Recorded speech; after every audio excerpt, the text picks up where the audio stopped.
Hi, welcome to FedScoop TV. I'm Dan Verton, Editorial Director with FedScoop. We're here at the Adobe Digital Government Assembly, and today I'm talking with Ms. Debbie Gwaltney, who's the Information Services Team Lead at the Federal Highway Administration. Debbie, thanks so much for being here today. Thank you, Dan. Debbie, so we're here at Adobe and we're talking about digital services and making the government a more digital enterprise. Can you give us your perspective on the kind of progress you think government overall is making in that regard? Right now, my perspective is that government is stumbling into digital initiatives.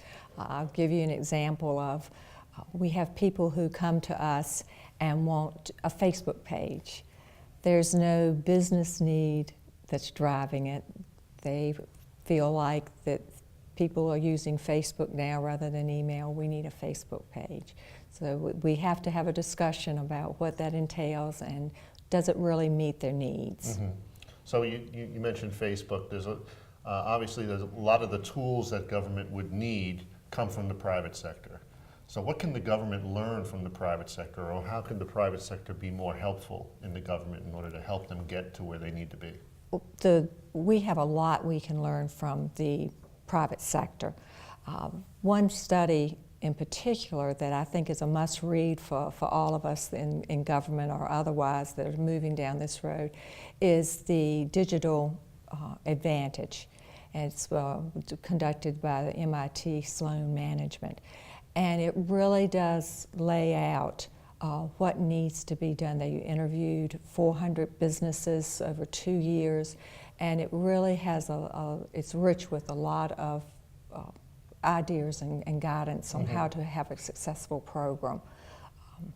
So along those lines, you mentioned successful digital program. What are some of the keys to success, do you think, for a government agency? I mean, are there several components that they just have to wrap their heads around in order to make sure that they at least have a fighting chance?